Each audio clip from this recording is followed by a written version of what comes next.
Erica, welcome to the podcast. Thank you so much for joining. Thank you for having me, Lauren. I'm excited for this. I am so excited. You're going to have to bear with the sirens. Can you hear the New York I sirens can. behind me? Recording live from New York, Erica. Look, I'm delighted to have you on. We were connected by a dear friend in the industry. We both work in a similar field. You work on the agency side. I work sort of more partner publisher side. Both of us sit within sales. And I think it was pretty clear from our initial chat how passionate we both are about this industry. And what stood out for me is just like how much you have achieved, Erica. So I want to start there because sales is all about targets and they can sometimes loom over our heads, let's face it. But you have never missed a target. That is huge. So what do you think people misunderstand about consistent performance in sales? And I guess how on earth did you do that? So I now consult with sales leadership in the role that I do. And when I ask, how are your teams planning? They don't. So if you want to do something consistently, you've got to have a plan. So that's where it starts, I would always plan my week ahead. That's number one. And then when I've created my plan, fiercely protect my plan. So saying that, say you're, maybe go back a few years in your career, Lauren, maybe you're in a sort of SDR, BDR type role, you're setting the appointments and you've got a really aggressive target and your team around you will be really unhelpful. They'll put in like a 10:30 or a 2:30 when you're actually right in the full focus mode of executing my plan.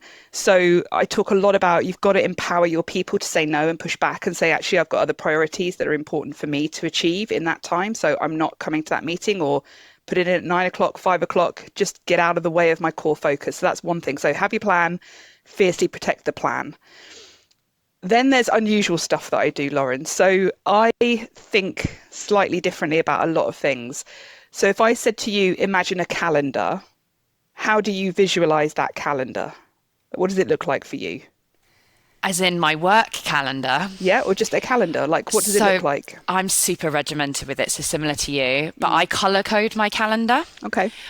So I have color codes for client meetings and internals, or maybe meetings that I need to prepare for. And I think to your point, like I call it ruthless prioritization. That gives me a really good view of, am I spending too much time in an area that's actually taking away from revenue producing activities? Yeah. So to me, calendar, when you say calendar, I think color. Yeah, So that's how mine looks. That's a lovely reaction. Most people will say things like that. I color code, I plan, and my calendar starts on the 1st of the month and it finishes on the 30th of the month. Okay. I don't think like that. I think about a calendar being a set amount of time in a month that I've got, and I would shift it to saying I work the 15th to the 15th. So what that drove in me, so I had a monthly target to hit, but I set myself the goal to hit it by the 15th. So what that then means is I'm absolutely front loading my activity. I'm going hard, straight out of the blocks, day one. I'm doing as much as I can to get to that target by the 15th, so that when there's a month when that doesn't work, I've invented time, I've created time. So I work to hit my target on the 15th, and then I've got 2 weeks left to build for the next month. But if I ever didn't get to my target, if I wasn't where I needed to be on the 15th, I don't just have 4 weeks to fix it, I've got 6. So that's how my brain works. If you can hit it by the 15th, you're then building for the next month, which means you've got 2 weeks before the 1st to get ahead, right? I love it. Then if I don't get to where I need to be, I've then got 6 weeks before the end of the next month rather than just 4. So that's how I've always done it. I think that way, the 15th to the 15th. Front load, plan, protect your time. That is part of consistency for sure. Very good tips. I think, so the way I position it internally here is we call them golden hours as well. And we have blocks in our diary every day. If you're SDR, BDR type role, we're probably looking at 4 to 5 golden hours, literally. And when I say golden hours, I mean, do not get distracted by what is happening around you, because you will get pulled into things. Oh my goodness. You It know it. Like happens. Yeah. Teams pings, email Right. comes in, stop, check it. Oh, quick question, all of that. No, no. Yeah. I've got a target to hit. Just get out of the way. Let me Right. deliver on it. The best piece of advice I think I've ever received in my career is like, Lauren, you're not in an active conversation with those people. You don't need to respond immediately. Yeah. Even if they see you're green, you do not need to respond immediately. So I think that's a massive call out because remember, everyone, sales is formulaic. So what Erica's done is gone, I know exactly how many calls, meetings, pipeline opportunities I need to generate to hit target. And nothing else is more important in that 2 weeks leading up to the 15th. Yeah. And if you don't hit it, then you refocus, you redirect. So Exactly. brilliant. And the other tip. thing in sort of sales leadership is boundaries. So I get those pings. Have you got a minute? I get those pings from people that, report to me. I get those pings from leadership or a quick catch up. And I say, what's the context? Because I'm doing my urgent and important stuff right now. I need to know what you need in order for me to decide where that's now in my priority list. And I can either signpost you to someone else that can help if I'm too busy or let you know when I can. Or actually, if what you've got to share is more urgent to me than what I'm working on, I'll call you straight back. But land the context with me. I've got to have those boundaries. Absolutely. Yeah. Understand what their urgent and important is versus yours, and then come to a healthy compromise is how Absolutely. I like to work. Love that. So, Erica, we talked a lot, obviously, given your role, your trajectory, how you're now coaching teams around prospecting, right?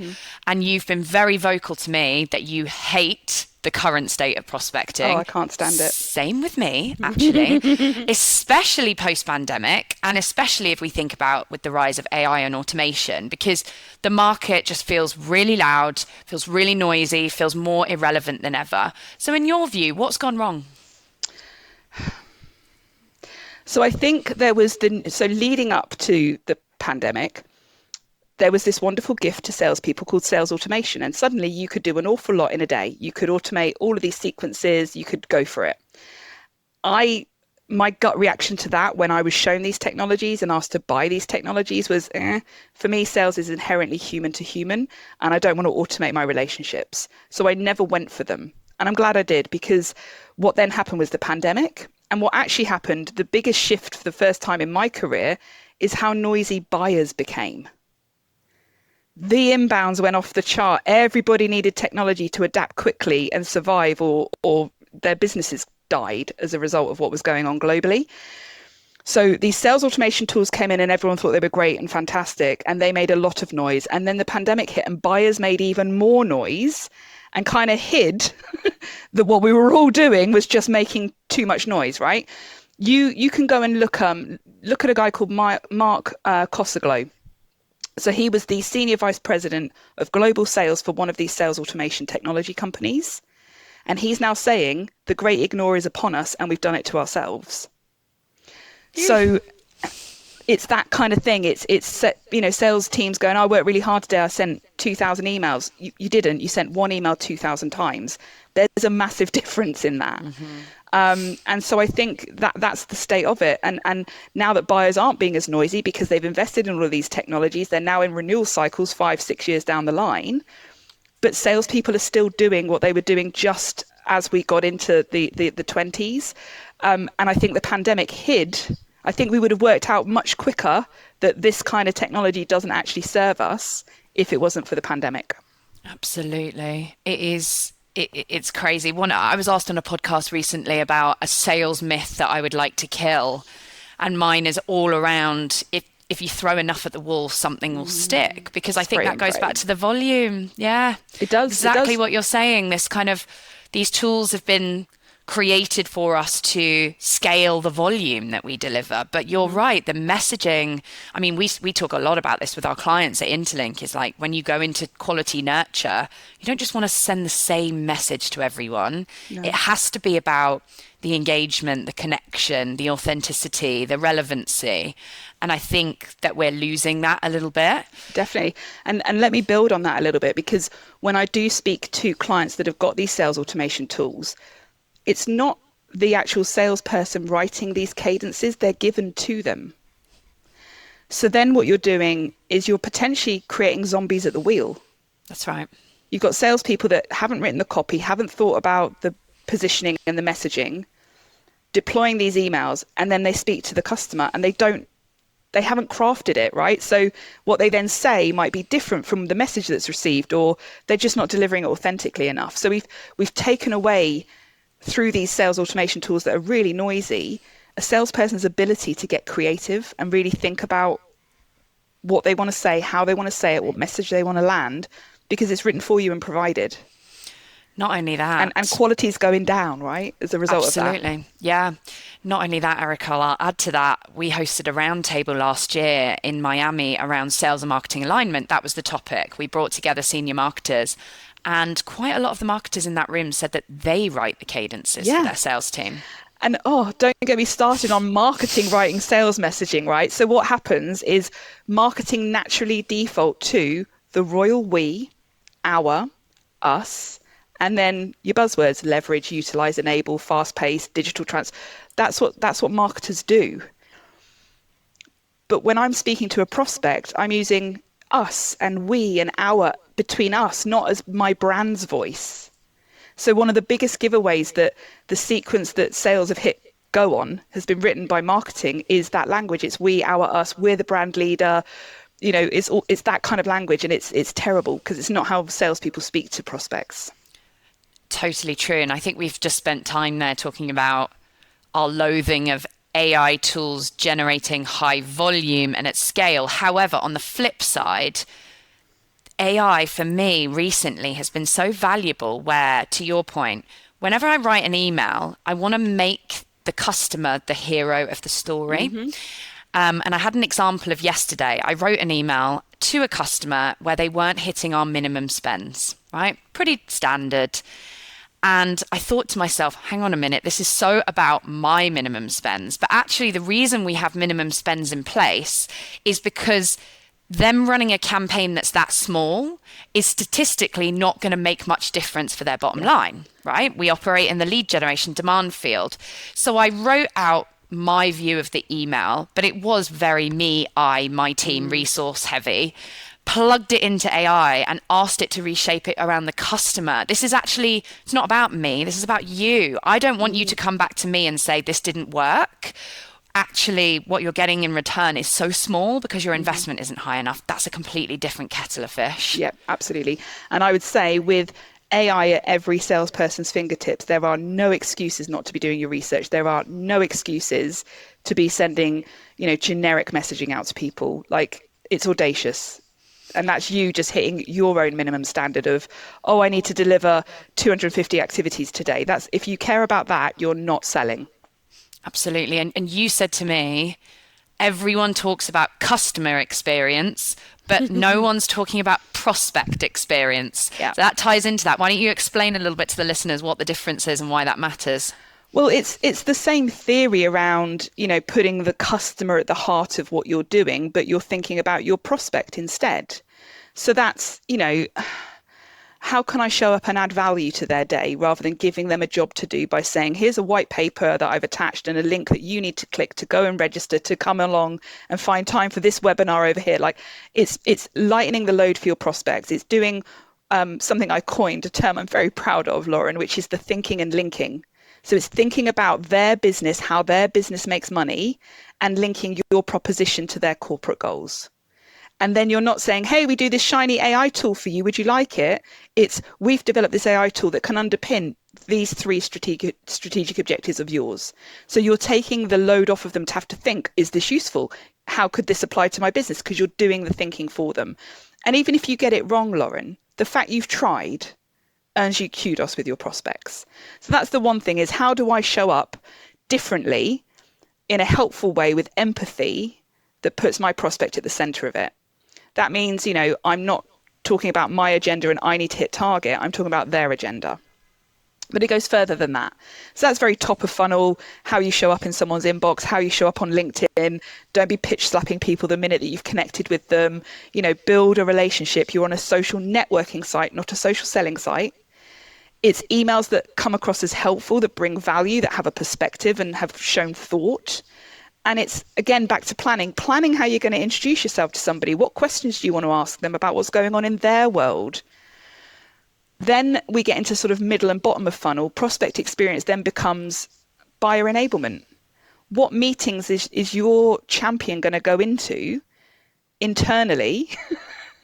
What questions might they be asked? How hard is the CFO going to grill them? Why can't we do it with these other 6 tools that we have? Why do we need this thing? Like, you have to help them have those internal conversations that you're not a part of. And then it's other things like understanding that this buying group of prospects, because they're not your customers yet, have all got a different point of view. They're all coming in at a different stage, and it's helping to onboard them to where you are in their buying process. So you'll notice that, your C-suite set the strategy, set the thing, then it's your M&D level that go find the solution to the problem, and then the C-suite pop up at the end to do the final decision making. But they've missed a massive gap in the middle there. So it's onboarding them to where you are in the conversation, what we're defining the problem around, how we're going to solve that, so that they feel really immersed in it. And there's great technology, digital showrooms and all sorts of things these days that can help with that. But it's really applying that thinking. And it will change your business processes if you put your prospect at the middle of what you're doing throughout the funnel. And I've got a controversial statement to add to that.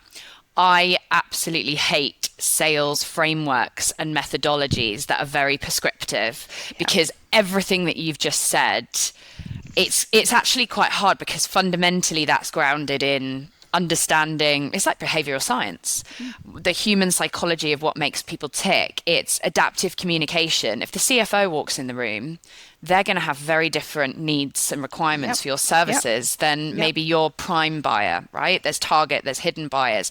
You have to be able to adapt. And I think what I hate within sales a lot is this very structured, prescriptive training that tells you, hey, Erica, if you get on a phone with me, I need to uncover your time frame, your budget. I actually think it loses the human element completely. It totally does. So really, it's what are your needs and what's your buying process? Who's going to come in at what point? What are their needs going to be? Do they agree the problem's the same as you think it is? It's actually saying, and again, is it their agenda or your agenda? If it's your agenda, it's, I need to move it from this sales stage to this sales stage. I need to ask these 3 questions. That's so rigid. And just, people buy with emotion and justify with fact, even in B2B. Like, there's reputational risk. No one ever gets fired for buying, what was it, IBM or HP or something? IBM. It's the same sort of thing. It's an emotional investment to purchase a multi-million pound, solution out there. Recognize it. Like, be human with your potential buyer. Like, what fear stories are you telling yourself? What can I show you that will put those stories to bed for you? Like, really just get into the emotion of it. Yeah, definitely. And some of the things I'm experimenting with lately is trying not to ask the same question. For example, like, what keeps you awake at night? Everyone kind of says that, right? I'm trying to spin it. So, for example, within my industry, there's a lot of love for it, but there's also a lot of hate. I think a lot of people have been burned in many cases. So I'll just open up and be like, Erica, I'm just going to get straight to it. Like, tell me, what do you love about this industry? But also, what do you hate? What really frustrates you? That will give you everything that you need to shape that conversation. So I think, I don't know about you, but I love what you said at the beginning. You've hit target consistently because of preparation.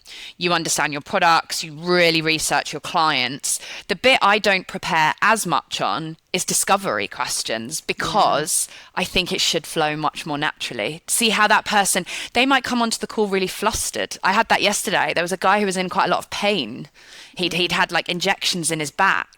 You have to pivot very quickly to be able to respond to his emotion, right?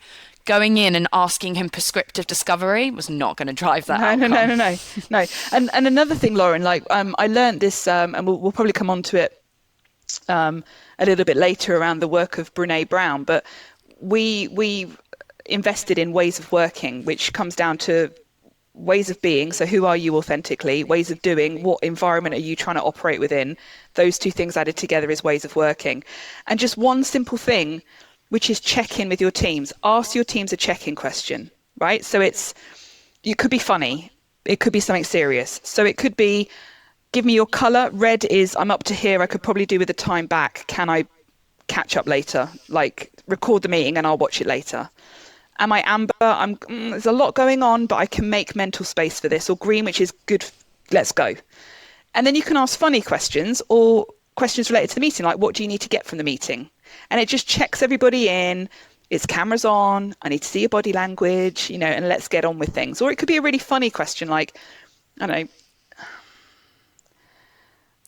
you're a burglar, but you can only steal things that mildly irritate people. What you're stealing, like, do you know what I mean? It's like just to break the ice. And even in internal teams, you need to get everybody involved in the meeting. And I do it with clients an awful lot. You seem a bit red. Are you sure we want to have this conversation today? I'm happy to move it. That's a really good call out too, because I've seen someone before in a meeting constantly look at their watch. So they were not concentrating, and I called it. I said, look, I'm going to be honest. I can see you looking at your watch. There's clearly a lot going on. I want to make sure this is valuable for both of us. Should we take the time back and rebook this? Yeah. You could see the relief. But on a sales leadership lens, Erica, I think that's such a good tip. And it's something I'm going to take forward because we work at such pace in this industry, don't we? And as a leader, you have an agenda of what you want to get from that person, which is probably driving revenue or getting updates. And they're going to have an agenda from you. So I think that little check-in at the beginning, Erica, what's your agenda and what's mine? Because we need to cover both is a really nice way to structure it. Or even check out. So before we conclude, how's everyone feeling further to the meeting, red, amber, green? And then you can triage. You can go to those that are saying, actually, I feel really red now. Okay, let's catch up separately. Absolutely. And let's dig into that a bit more, because that is certainly like mindset shifts. And I know that's a big focus for you because sales it's hard, it's high pressure. And I think having the right mindset, you've always been, from what I can see in your career, very driven, very determined. And that has to come from mindset. How do you get teams to shift that? What are the tools that you give them and arm them with? So I have a whole session that I run on growing your grit and resilience. And it comes down to a couple of things, really. If you can get your teams planning their weeks, and I mean planning, not to like the nth degree of these are the exact, whatever it might be, but to say, look, I've got a free day Monday and I really want to achieve like 50 calls and 50 really nicely crafted emails. Get them to set their goals. And then when they achieve those goals, it doesn't matter about the outcome because the effort they put in was achieved. They've done the day's work that they set out to do in service of themselves tomorrow. So I used to like to say to myself when I'd had a really busy day prospecting, right, it's 5:30, I'm just going to pop all of that in the oven for 180 to bake overnight. And hopefully in the morning, there'll be something in there based on the efforts that I put in. So getting your team to set their own effort-based goals, when they achieve those goals, they feel good about it, regardless of the outcome. The second thing is mini wins. Little wins. So, if you're going to climb Mount Everest, you don't get up one day and just walk the whole mountain, right? You've got several base camps, there's different bits and pieces, and you need to break that journey down into smaller bite-sized chunks. And then celebrate every single time something goes well, because it's worth celebrating when that chief information security officer whose PA you've been trying to, schmooze and get a meeting with accepts your LinkedIn connection request. Like, that's a little win and it deserves to be celebrated, because if not, we live and die by the target. We miss the moments to stop, look around, learn, celebrate, acknowledge, and it drives us. It brings energy when you break the mountain down. I'm not sure how old you are, Lauren, but you may remember maybe around sort of mid-90s, BBC started doing something called bite-sized learning for children that were studying. I do remember. Right? And it's that same thing. Like, if I want to build a rocket ship, I can't just go and do it. I've got to build every little bit along the way. I've got to break that mountain down into bite-sized chunks that I can tackle at a time. And that just makes you feel more successful. And when your boss then celebrates those little steps, you've got grit, you've got determination, you've got resilience. I like how that could even be a beginning of the week, very short check-in call, couldn't it? What are your goals? Because Erica, your goals are going to be different to my goals, right? Yep. What are your goals for the week? And then at the end, celebrating, as you rightly say, the wins, but also, did you achieve the goals that you set out at the start of the week? Because if you didn't, it's also a time to reflect. Why? What got in the way? Maybe a big deal got in the way, and that's phenomenal. I also think it's intelligent sharing across sales. I feel like sometimes we're so driven. It's a bit of a like one track mind, you know. We've sent an email and it was actually really good. That messaging really landed. I think as well as trying to get the team to share that with one another Yeah. too. Like think about the Yeah. others. I think that there's definitely something in a salesperson that's a bit like a great white shark. I'll just go it alone and I'll get there. But actually, and one of the hardest things I think transitioning from a successful salesperson when you get promoted to be a leader of a team, you don't learn, you rarely get that management coaching guidance on how to do it. And then you end up in a bit of an environment where your sales leader is genuinely directing you, not delegating, not nurturing, not coaching. They're telling you what to do. And then you're back again to the zombies at the wheel because somebody else is doing all the thinking. You feel micromanaged and you typically leave. Yeah. You know where I think that comes from, though? I think it comes from successful ICs being promoted into leadership. And as you Yeah. rightly say, without the formal training and management going, because I've had this in my career. I've always been a very successful IC like you, disciplined, driven, a lot of grit. And managers will go, well, just teach them what you do. Yeah. It doesn't work like that. No. Actually, that No. person isn't me. They're very No. different and they Yeah. have So brilliant so then superpowers. yeah, but exactly. So then it's like, well, what is it authentic about me? What can I bring out of them that's authentic? And that then is their superpower for sure. They talk a lot about sprinters being born and not made, right? So people that are really fast runners naturally have more of an energy cell in their muscles. They just do. And so I will never be able to run as fast as Usain Bolt. Like it's never going to happen. And I think the same level of grit, resilience, and determination is there in all of us, but it's got to be unlocked by the leadership to then develop this team that can really thrive. And I do think there's a lot to be said for, your hunters versus your farmers. If somebody is naturally more about longer term relationships, stick them in account management. If they like the transactional hunt and run and throw it over the fence and keep going, keep them in business development. Like there is a difference there. Oh, there really is. And find what works for you. I think sometimes you can be pigeonholed into jobs that don't quite suit you. So it's really important to do that. I'd love to just quickly go back because you do so much work at TMP where you operate and support clients in that messy middle between sales and marketing. We just touched on it a little bit earlier, Yeah. but it's so important, isn't it, that marketing and sales teams are operating against the same KPIs, they're talking the same language. But why do you think, Erica, that they're so disconnected? Like even now, I actually see it increasing even more. And Yeah. what do you think we should do about it? So I think, and I don't have massively strong opinions about remote working, but I think when it comes to really getting to know the person, your counterpart in marketing or sales, having time together is important. I think you touched on the KPIs are misaligned. Like when marketing show up and they're talking about cost per lead and impressions and sales just roll their eyes because it doesn't mean anything to us and we don't care. Like it just doesn't, it erodes that.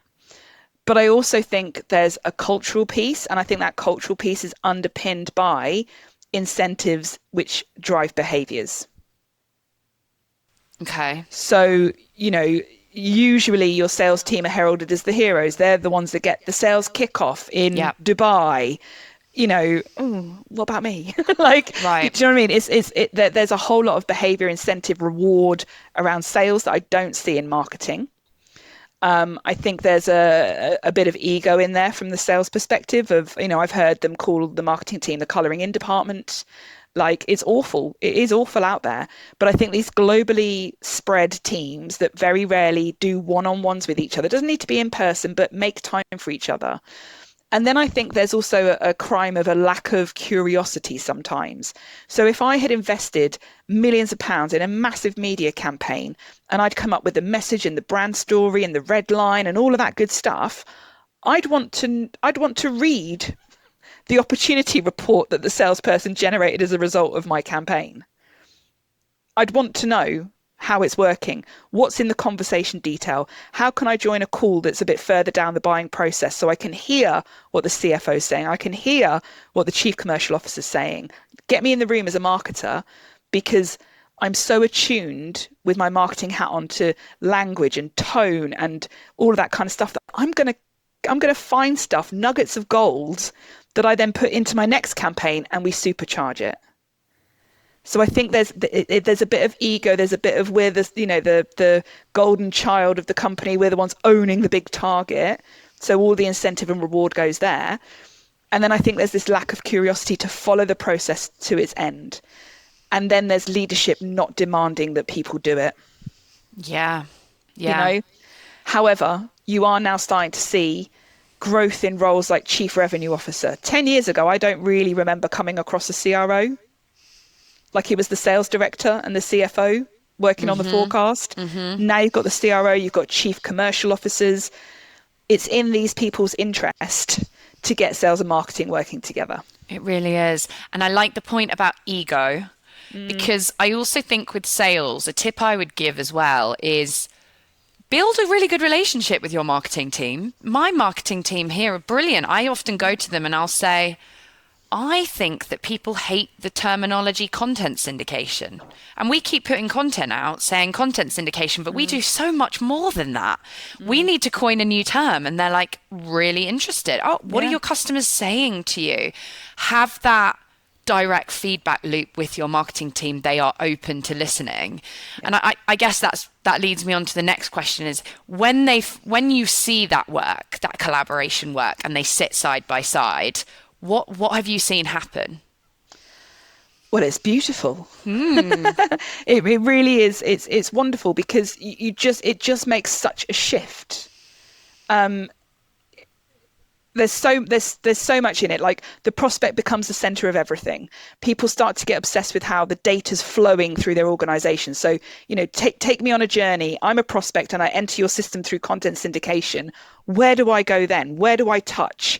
What happens? And marketing are just so fantastic at challenging it and going, why do you do it like that? What about this? What about, really thinking about the prospect at this stage and what they might need? And how can I support you with your pitch decks and your messaging to really hit home as to what they're going to need at that particular point in the buying process? So I think it supercharges everything. The lights literally come on. And I'm lucky that I where I work at the moment, I've been there nearly 12 years. I started off in our sales activation team. So clients would pay us to come up with a marketing campaign. And then my department, sales activation, would start executing on it. But I was in the same building as my strategist, my data manager, my planner, my copy man, my creative guy. And when I got a lead, I went and showed it to all of them. I'd be like, look, guys, this is how it worked out. This is what I did to get there. There's nuggets in them. There are hills. There's gold there. Like, use it, fuel it. And I've got so many examples where I would have a conversation with a prospect and think there's something in there. I'm going to use that in my next conversation. Do it again, similar result. Run downstairs to strategy and be like, I'm onto something. I've just had 2 conversations here where this, and this happened with this wording. Let's do a push. And this is like back in the day of like marketing automation emails and all that good stuff. And we generate like 7 inbound replies going, I'd love to have a meeting. So I think you've got to have really high quality people that can spot those things and know what to do about it, first of all. But by just being curious, sitting side by side, asking questions, sales will quickly learn what you value in marketing, what matters. And then we'll share those things with you because we like getting their thanks. That's really useful. We like it. Yeah, absolutely. And I think it ties into, as sales professionals, we always say we're selling ourselves externally to clients to build revenue, to hit targets. Sell what you're doing internally. That's a perfect example. Speak to the strategy teams, get marketing on side. Because funnily enough, if you get them on board with your journey, you get inbound leads. Yeah. That is meetings that you've not had to drive yourself. So It's bringing everyone on board that journey with you, isn't it? For sure. And creating some buzz and excitement about it. But I'm really fortunate that that's where I grew up in work. And it's stuff that we do naturally. So then when I speak to clients about it, I can talk with genuine authenticity and authority about this being a better way to do things. Yeah. Well, that kind of leads me on to our final question before I fire into some great quick fire questions. But what I'm hearing there is a lot of that is confidence. And a lot of that, there's even an element of like self-promotion, like being visible internally. And one of the things I've noticed, Erica, is women are not as good as men at this. Well, Talk to me about that, because women, I'm really passionate about women in more sales roles, right? But I think sometimes our lack of confidence holds us back. So talk to me about that and why you think maybe women are really strong in sales roles. so first of all, I would say it took a little while for the penny to drop that I was a brand. So I now joke about brand Erica Neal, delivering sales excellence and this, that, and the other.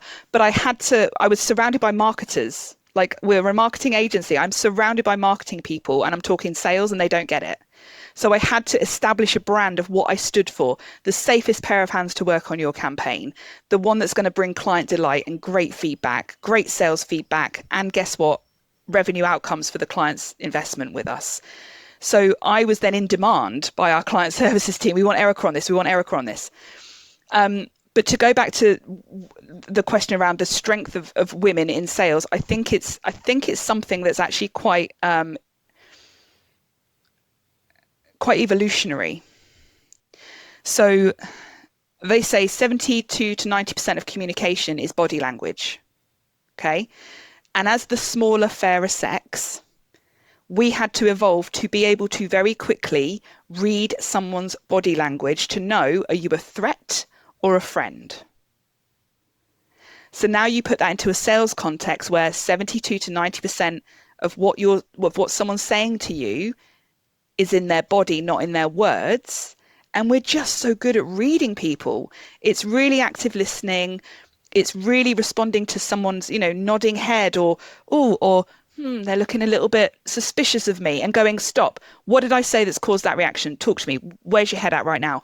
You can read people. And I think it's evolutionary. I do. I think it's just in our history of how we came to be that we've had to read body language so much quicker.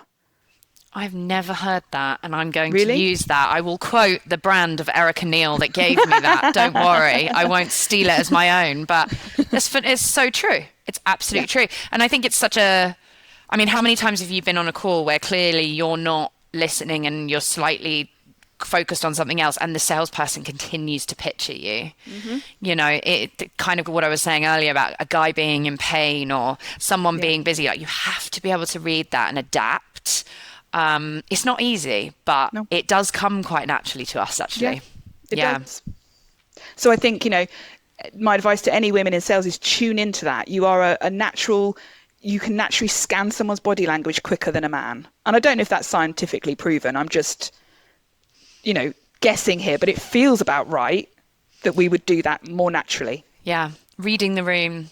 And maybe we've had to do it more where we have been the minority in many rooms as well. Yeah, as well. And so we're maybe better active listeners. We're observing what's going on around us before we're ready to make our voice known and be present in that room. So we take a little bit more time. Maybe we're a bit more considered. Yeah.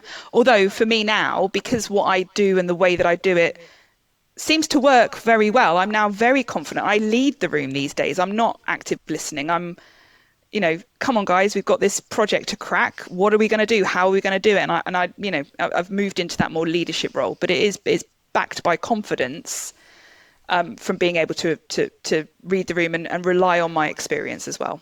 Absolutely. Gosh, so much here, Erica. I've put myself on mute so many times to write notes because I'm bless you. I'm going to be implementing some of this quite quickly, actually. So thank you for sharing all that. You're welcome. So I just have a final few quick fire, Erica. Same questions for all guests, but I love it because everyone has different views. So we'll start with not the easiest because it's only one trait I want here.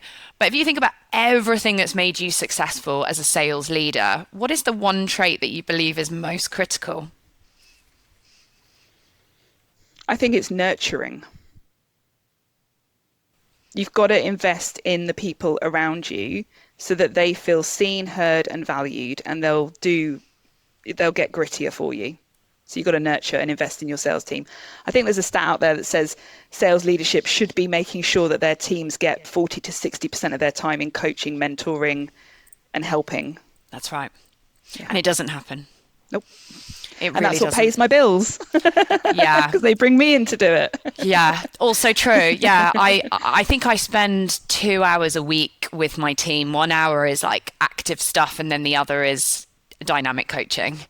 But it's hard because as the team grows, I'm very conscious that I'm not going to be able to give all that time. But I think what you've taught me during this is actually you can bring people together to dynamic coach, because those mini wins, what landed this week, what messaging really worked. I think actually team sharing is just as valuable as one-to-one as well. So don't feel you have to do everything.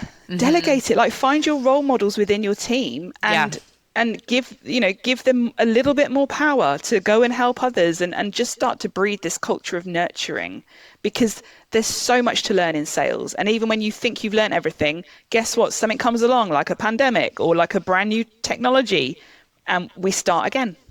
Absolutely. Absolutely. And I think nurturing and people and connection is going to come to the fore even more. So great call out on that one. What about a female sales leader or mentor in this space that's really inspired you?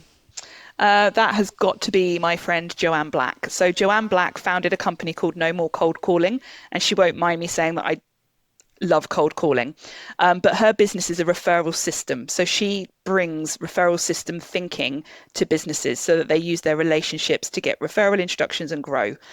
So we cracked a great project together. I brought the system to where I work now with some really good results.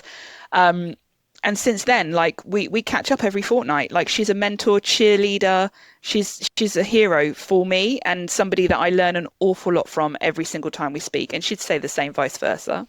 I tend to teach her about random stuff though. Like, she sent me a lovely thank you card, and it's Aboriginal art. And I said, did you know that Aboriginal art is actually the bird's eye view of the landscape? So the swirls of the rivers and the circles of the mountains, and it's a map. And her mind was blown. So I teach her something all the time as well. Learning from each other. Female friendship is truly amazing. And to work in a field where you can inspire each other. I'm sure challenge each other too, because if she's saying no more cold calling, but you also deem that quite fruitful, I bet it makes for some great conversation down the pub. It certainly does. So I like that. I think it was clear when we spoke about our desire to like constantly self-develop to stay sharp. We talked about a lot of influencers that we follow in this space. Keep sharing them with me. I actually find most of the influencers I follow are men in this space. The loudest voices are men. I think I've had a lot of these women on my podcast, so it's becoming clearer. But what about you? Is it an influencer? Is it a book? Is it a podcast that has really helped you that you can maybe share with the listeners? It's a resource that our company invested in, and it's based on the work of Brené Brown. If you don't know her, go have a look. If you're watching this on YouTube, make sure it's the next thing you search for. So we were coached on something called ways of working, which I touched on very briefly earlier. It's ways of being. So how do you show up as an authentic person in business? Ways of doing, what are the systems that you've got to operate within, and then ways of working brings that all together. And our tutor for that was a lady called Mackenzie Fogelson. Another, like, when I had to decide on my female role models, like, Mac was nearly there, just pipped. In fact, edit that out. But the way that she brought that to us, honestly, just made me unleash how I show up at work and how I bring people with me and how I deliver the results for my client. It really just supercharged everything. Now, it's not a resource everyone can get their hands on, but go follow Mackenzie Fogelson. There's tons of resources from Brené Brown. She's done a whole load of TED Talks. There's definitely stuff in there that will significantly inspire you.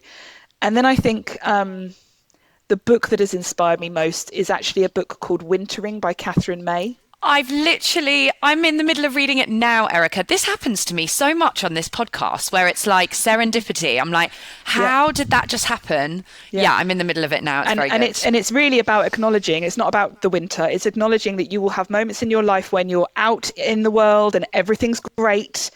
And then sometimes you need to fall between the two worlds, between the past and, the present and the future. You just slip in between it, and you just need to take time for yourself.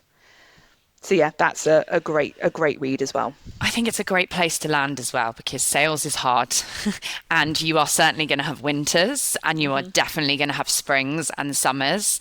Last year for me was growing a business in a region where no one knew us. It felt like winter for a long time, but I am firmly in summer this year and it feels really good. So all I would say is keep going, keep persisting. And Erica, you bring so much. I'm so glad we've been connected. I feel like we're both as passionate as each other, but I feel like I'm going to learn from you even more. Oh, So vice thank versa, you. Lauren. No, I'm no, really thank you for reaching grateful. out. You were proactive. You contacted me, and that's the sort of stuff that matters in sales. So yeah, Absolutely. I'm sure we'll have lots of violently agreeing conversations in the future. Or disagreeing, and that's Yeah, okay. We can challenge or assail each other if we need to, Erica. exactly, exactly. Thank you so much for joining the Wise podcast. No, my absolute pleasure. Thank you for having me.